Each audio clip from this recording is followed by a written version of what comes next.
Welcome everybody to another learning experience episode of Lockdown 23 in 1.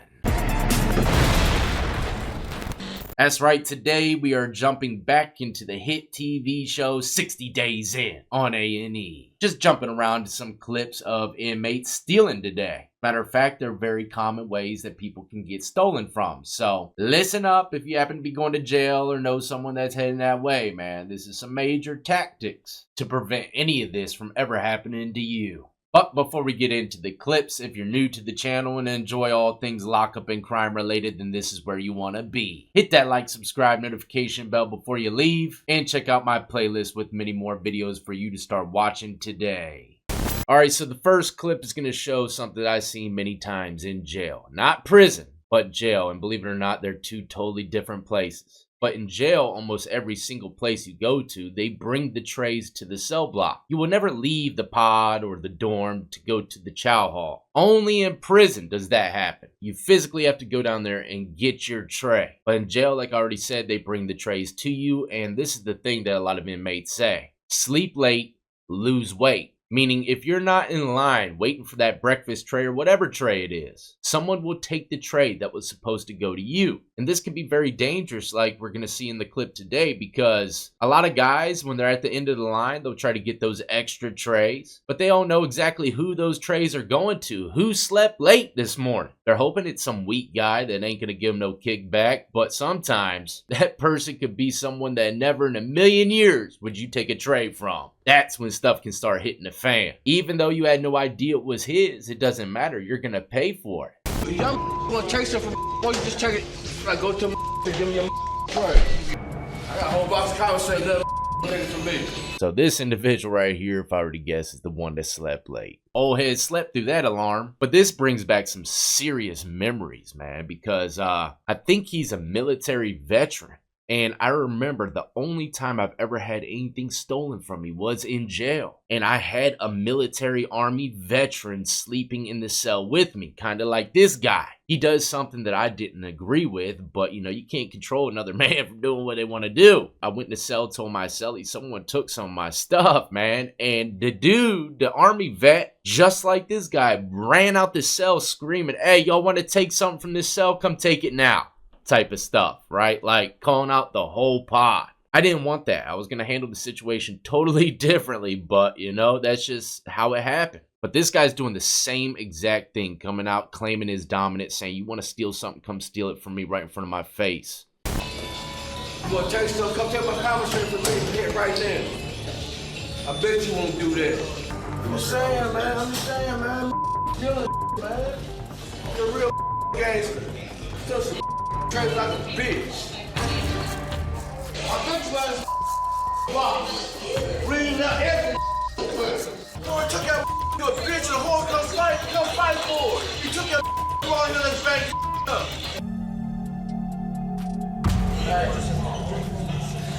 Carter, did you see me with an extra tray over there? My God, who did it?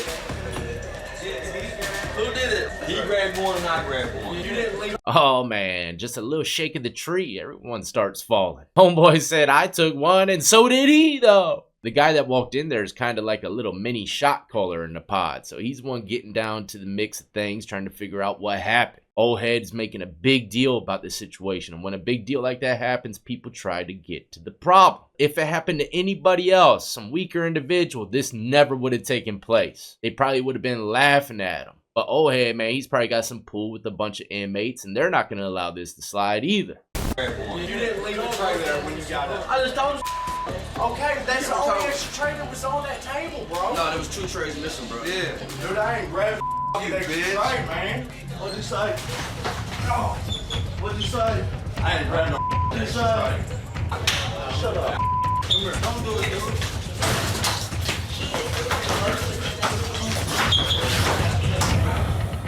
So there you have it. Homeboy got the mittens put on him because he took an extra tray. Bet you won't take another one, at least in that cell block, ever again. That's what's so dangerous, even though it's so innocent many times. One time, you might take the tray and it belongs to someone you would never want to steal from. You gotta understand, in jail, man, people are starving. So if their tray comes up missing, man, I mean, yeah, that's like an act of war.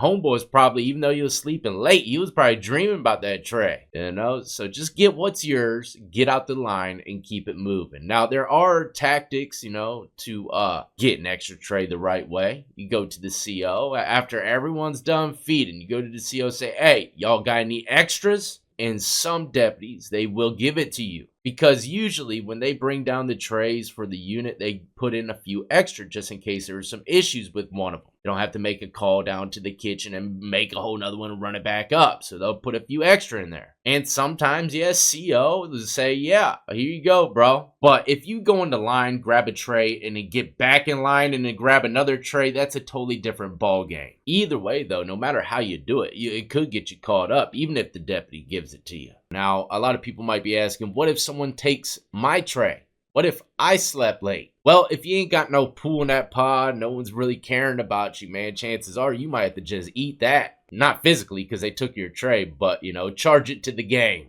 Wake up on time, you little idiot. That's what you need to do. Get your damn tray when you're supposed to, and you won't have no issues. Now, if you're built like that, and you think you could take on the whole pod, maybe you're a gang member, got some homies behind your back. Yeah, let's get to the root of it. You know, so it just depends on you as a person. But charging it to the game and not saying nothing is going to make you look any weaker of a person. Not if you don't let nobody know that your tray was gone. Act like it never happened, man. Take it as a learning lesson. Just wake up on time from now on and get your stuff.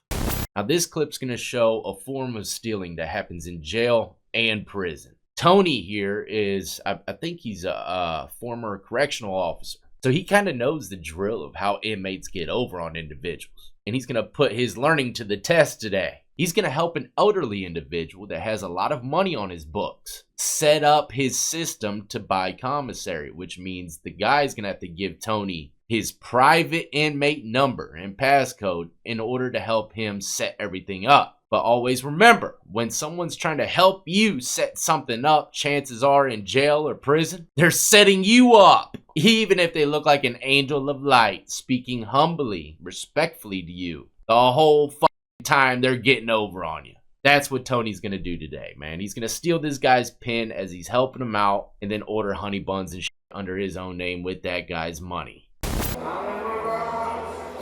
your AC yet?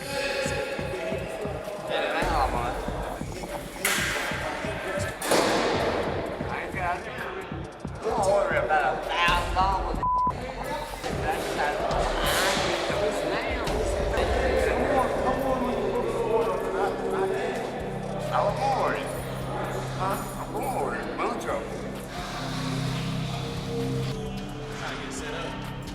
And it begins.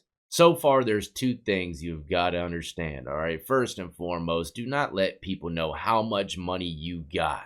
And don't be flaunting that you're going to buy 1,000 honey buns and 50 e-cigs. Don't be flaunting none of that stuff, man. Be very humble in jail and prison. Even if you're filthy rich, you don't want nobody knowing it. Tony found out, and now look, he's persuaded the elderly man to let him help him set everything up. And that's number two. You can never get help from anybody in these categories. Setting up your phone and setting up your commissary. I mean, that is key, okay? Do not let anybody get nowhere near. As a matter of fact, you need to cuff that thing as best as possible when putting in your code. But, you know, Tony and his oil-slicking tongue has duped the elderly man to trust him with everything. The same number.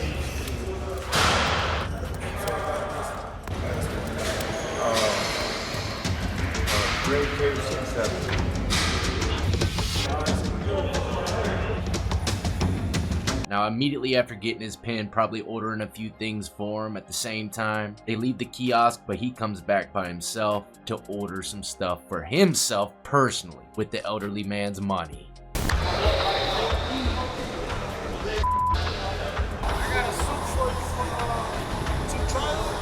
And as you can see, Tony, man, he is dirtier than dirt. He's already making trades and all kinds of stuff with the stuff that he hasn't even gotten yet. Ballsy, man. Now, this is what happens usually when something like this takes place. Almost every single time someone finds out that their pin was taken, the first thing they do is tell a CO. I mean, there's nothing really that you can do. You have to freeze your account or change your PIN somehow, some way before they use all of your money. The only and fastest way to do this is by telling the CO.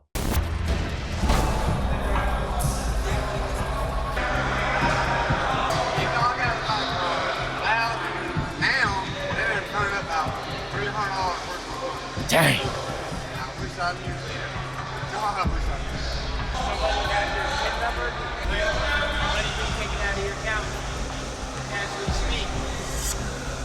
Somebody watching you put your PIN number in there. They're using.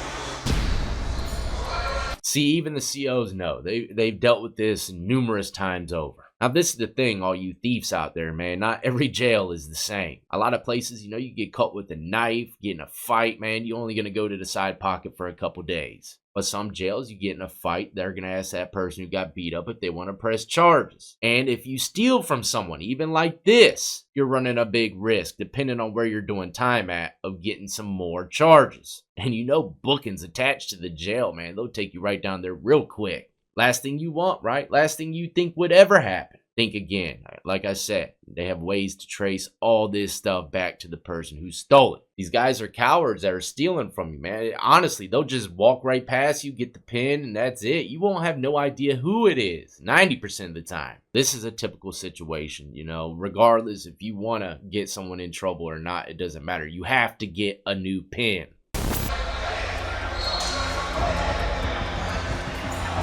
I don't need somebody spending my money. Right. As long as you got to be trying to do something.